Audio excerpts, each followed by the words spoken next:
السلام عليكم ورحمة الله وبركاته. ازيكم حبايبي؟ عاملين ايه؟ يا رب تكونوا بخير. يا بنت هتف عليا. النهارده جيت لكم بقى بفيديو جديد. انتوا وحشتوني قوي طبعا، مش محتاجه اقول لكم، والله العظيم وحشتوني جدا جدا جدا. الناس اللي من زمان معانا اللي بيسألوا علينا دولت، انا والله انتوا ما تعرفوش انتوا ايه في قلبي بجد.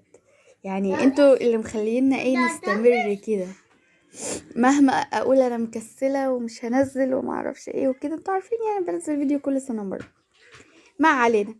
بنزل عشانكم والله.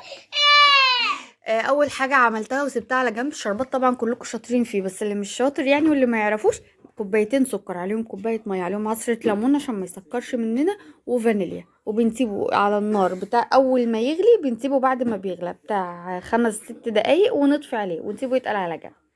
تاني حاجة، ده نص كيلو كنافة جبته فرفضته كده في بعضه. قعدت افرفض فيه. يا حبيبي افتح النور يا حبيبي. يا حبيبي هتنزل من على العربية دي مكسور 2، انزل تحت. ما علينا.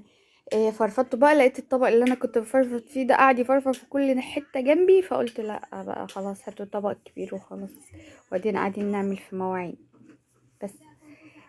قعدت بقى افرفض فيها. انتوا طبعا شفتوا شكلها في البداية، كان شكلها يفتح النفس، جميلة قوي. بصوا انتوا ممكن تعملوا اكتر من كده وتبقى اعرض معاكم، عشان احنا هنا في البيت عندي بنحبها تبقى رقيقة، ما بنحبهاش تبقى عريضة. فلو كده اعملوا بالمقادير اللي انا بقولها لكم دي بالظبط. وانا قاعدة افرفط فيها اليوم كله. خلصت الحمد لله. جبت بقى صينية، دهنتها سمنة كويس قوي. اهم حاجة في الكنافة السمنة، الدهون. حطيت على الكمية دي نص كوباية، نص ايه، كوباية سمنة. عايرتلكوا اهو، مش بمعايير عشان اللي ما عندوش معايير، عايرتلكوا بالكوباية القديمة خالص. اظن الكوباية دي في كل البيوت، انا اخدها اصلا من عند ماما، يعني دي مش في حاجات جهازي. اللي متابعنا بقى من ايام الجهاز عارفنا بقى وحافظ عندنا ايه. خليت السمنه تشرب كويس في كل إيه ده انا سبت حته تحت، رجعت لها اهي تاني. خليت السمنه اهي تشرب كلها. في بصوا سامعين يا يالي؟ عرفتوا انا ما بسجلكوش ولا بصوركوا ليه؟ ده وانا قاعده بسجل، ما بالكوا بقى وانا قاعده بطبخ. يعني عشان اطبخ مثلا ممكن هما طبعا ما بيناموش، معرفش دول شاربين مخدرات نوعها ايه، ما بيناموش خالص. بس الحبه اللي هما ما بيناموا فيهم انا بقى ما نمشي بقى، المفروض اقوم اعمل بقى باقي الحاجات اللي ورايا عشان كل حاجه تتنجزي، او على ما اخلص اللي ورايا يكونوا هما صحيوا بقى. فالحوار في البزلمه خلص. المهم جبت نص كميه كده. انا مش بجيب نص ولا ربع، انا بجيب، بصوا يعني، دي صينيه البسبوسه المقاس الوسط. آه عملت طبقة كده رفيعة تحت، وقعدت لازم بقى ايه تضغطيها جامد جامد. هاتي حاجة وتغطيها بيها، يعني هاتي صينية تانية وتغطيها بيها.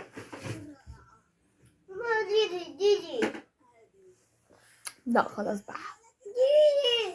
جبت الصينية الصغيرة ديت وضغطتها بيها ايه زي ما انتوا شايفين. معلش يا جماعة عندي برد. واهي زي ما انتوا شايفين. نبدأ بقى نعمل ايه، الحشوة بقى اللي في النص. ودي عبارة عن، هفتكر معاكم عشان أنا مش فاكرة والله. بصوا انا باخد الحاجات دي، الوصفات دي باخدها من رندا. انتوا عارفين رندا في الحلويات ما عندهاش يا مرحمين. فحطيت في هنا، انا حطيت معاكم ايه، كوباية لبن. حطيت كوبايتين لبن. انا عمالة اقول لا، ما كنتش حاطة كوباية، كنت حاطة. وعليهم معلقتين 3 نشا، 4. على كل كوباية معلقتين نشا. تمام. ادي 4 كوبايات اهو. 4 كوبايتين مية. يا جماعة سيبوني في حالي بقى، سيبوني في حالي. ماشي قلب ماما. كوبايتين لبن عليهم معلقتين نشا، والسكر حسب الرغبة. وانا بزود فانيليا، يعني رندا ما قلتليش فانيليا، بس انا بزود بحس ان هي بتدي تيست حلوة قوي. ولو عندك بقى عايزة تعلي التيست حطي يعني عارفين علبة القشطة الصغننة اللي بتتباع في السوبر ماركت دي؟ ولو مش عندك القشطة ممكن تحطي حتة مكعب زبدة برضو، بيدي نفس، يعني بيوديها في نفس الحتة. بيبقى جميل قوي، بيدي طعم زياده يعني، فاهمين؟ احسن ما نعملها بالنشا واللبن. بس انتي لو عملتيها بالنشا واللبن والسكر برضو دي مهلبيه كدابه تحفه. انا كان عندي قشطه الدمياطي ديت، عايزه اقول لكم ان هي ما حبيتهاش، ما حبيتش طعمها فيها. القشطه الصغننه دي احلى. وساعات برضو السوبر ماركتات بقت بتعمل دلوقتي قشطه سايبه، دي طعمها حلو قوي، احلى من الدمياطي دي بكتير. احنا بنقول الحق ورزقنا على الله. حطينا بقى هنا ايه القشطه الكدابه ديت، اللي اخترعها ده والله برنس. طبعا بتحاولوا تفرشوها كده، بس ما تجيبوهاش على الاطراف عشان ما تتحرقش. حاضر. كنا فين يا بنات؟ بفرح قوي لما بيقولي ماما بيبي دي. يعني عايزه اقول لكم ان احنا في مرحله البوتي تريننج لسه، ولسه بيتعود وكده، بس الحمد لله يعني بدأ يظبط. عايزه اقول لكم ان دي اصعب مرحله من اول الجواز لغايه دلوقتي. لا ولادة ولا رضاعة ولا فطام ولا اي حاجه، هي البوتي تريننج دي اصعب حاجه. ده الليفل الوحش بقى. وحطيت باقي الكنافه زي ما انتوا شفتوا، بدات اقفل بيها الاطراف كده عشان ايه؟ الحشوه ما تطلعش من الجناب تتحرق. هو انتوا هتسيبوني اقعد عيطي عيطي كمان. وبشيل اللي على الاطراف ده برضو عشان ايه؟ ما يتحرقش. تمام. احنا الكنافه قلت لكم ان احنا في ناس بتحط عليها سكر، بس انا ما بحبش احط عليها سكر اللي هو بودر دوت، وانا بقلبها في السمنه عشان ساعات بيمسك. دي بعد ما طلعتها من الفرن، جوزي كان اجا بقى وخليته يصورني. دي بصوا وانا بنزلها كانت هتقع نصها بره، شايفين؟ هي جايه معوجه في الطبق. بس اقول لكم حاجه، طعمها وهم وهم وهم. احنا بنحبها السم كده، شايفين؟